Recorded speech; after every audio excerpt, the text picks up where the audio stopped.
for joining us. The wait continues to see if U.S. President Donald Trump will follow through with his threat to impose steep tariffs on Canada. The 25% duty on almost all Canadian imports is set to go into effect Tuesday. Energy would be subject to a 10% levy.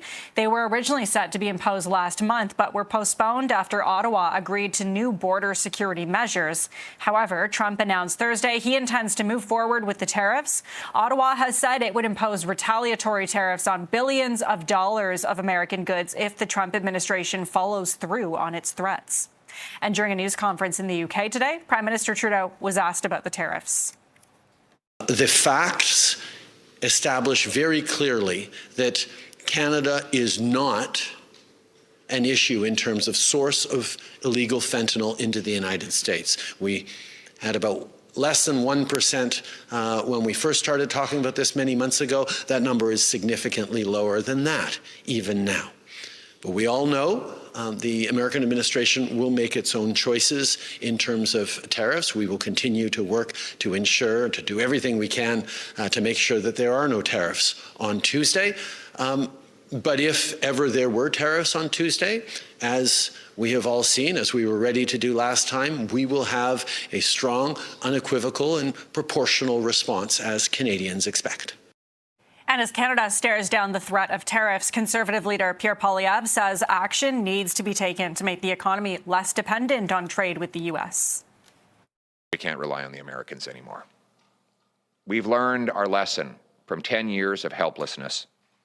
We need to take back control of our economy and bring home a strong, self-reliant, and sovereign nation. Simply put, we need to bring it home. We must bring home our jobs, our resources, our production, our supply chains. We must not only harvest our resources, but we must build LNG plants and ports that can get those resources to overseas markets. That means tax cuts and greenlighting massive resource projects to bring home our jobs, businesses, and money, and to become less dependent on the Americans. CTV political analyst Eric Ham says Canadians should expect these to take effect as scheduled. I think they will. It's almost certain they will be. And the reason I say that is because we know Donald Trump, above all, likes a massive, massive stage. And on Tuesday, Donald Trump will be delivering a joint address to Congress, which is the equivalent to a State of the Union. And so I suspect that we will see those tariffs earlier in the day. And when Donald Trump speaks primarily to his audience from the well of the U.S. Capitol on Tuesday night, he will make sure to announce these tariffs. And so I think right now, not only should Canada, but also the American business community, they should be bracing for impact on these tariffs.